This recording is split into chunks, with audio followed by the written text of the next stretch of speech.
আগামীকাল বাংলাদেশ বনাম ওয়েস্ট ইন্ডিজের মধ্যে দ্বিতীয় ওডিআই ম্যাচ শুরু হতে যাচ্ছে আগামীকাল থেকে। বাংলাদেশ ক্রিকেট দলের জন্য এই ম্যাচটি খুবই গুরুত্বপূর্ণ, খুবই ইম্পর্টেন্ট ম্যাচ। বাংলাদেশ যদি এই ম্যাচটি জিতে যায় তাহলে কিন্তু বাংলাদেশ সিরিজ জিতে যাবে। বর্তমান এখন বাংলাদেশ 1-0 এগিয়ে আছে। প্রথম ওডিআই ম্যাচ বাংলাদেশ ওয়েস্ট ইন্ডিজকে 74 রানে হারিয়ে দিয়েছে এবং আগামীকাল বাংলাদেশ বনাম ওয়েস্ট ইন্ডিজের মধ্যে দ্বিতীয় ওডিআই ম্যাচ। এই ওডিআই ম্যাচে বাংলাদেশ চাইবে জিততে এবং জিতে তার সাথে সাথে সিরিজটাও জিতে যাবে। বাংলাদেশ হোয়াইট ওয়াশের দিকে এগিয়ে যাবে। এরকম একটা গুরুত্বপূর্ণ ম্যাচে বাংলাদেশের প্লেইং 11 অর্থাৎ প্রথম একাদশ, বাংলাদেশের শক্তিশালী একাদশ কীরকম হতে পারে আজকে আমরা এই ভিডিওতে আপনাদেরকে জানাবো। চলুন ভিডিওটি শুরু করা যাক। শুরু করার আগে একটি অনুরোধ, আপনারা যদি আমার চ্যানেলে নতুন হয়ে থাকেন তাহলে অবশ্যই চ্যানেলকে সাবস্ক্রাইব করবেন। ভিডিওটি ভালো লাগলে লাইক কমেন্ট শেয়ার করবেন। চলুন ভিডিওটি শুরু করি। বাংলাদেশ ক্রিকেট দল প্রথম ওডিআই ম্যাচে আমরা দেখেছি যে মাঠে খেলা হয়েছে মিরপুর শেরেবাংলা ক্রিকেট স্টেডিয়ামে।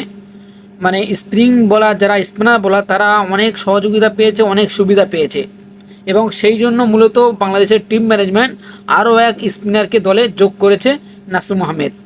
আমরা দেখেছি যে স্পিনার বোলাররা কতটা সহযোগিতা পেয়েছে, বিশেষ করে রিশাদ হোসেন, তিনি দুর্দান্ত অসাধারণ বোলিং করেছে এবং ওয়েস্ট ইন্ডিজেরও স্পিনার বোলারও ভালো বোলিং করেছে।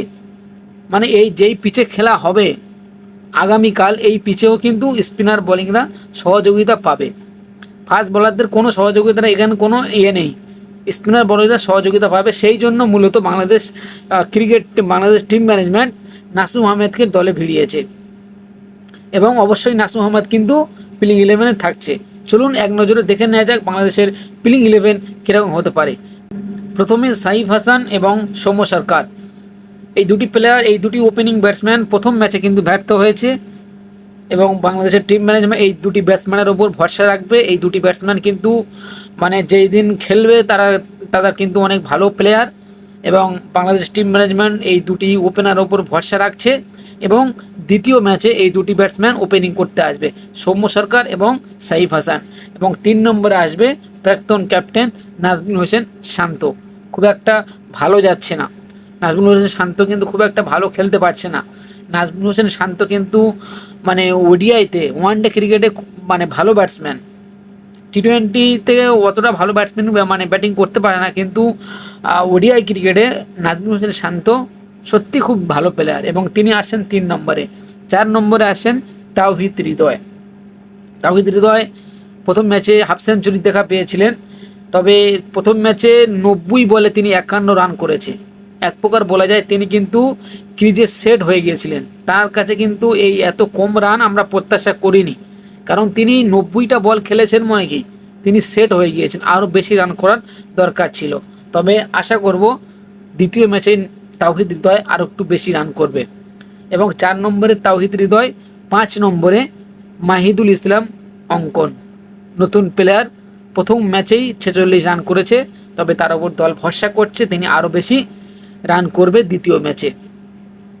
এবং 6 নম্বরে মেহেদি হাসান মিরাজ ক্যাপ্টেন, 7 নম্বরে নুরুল হাসান সুহান, 8 নম্বরে রিশাদ হোসেন।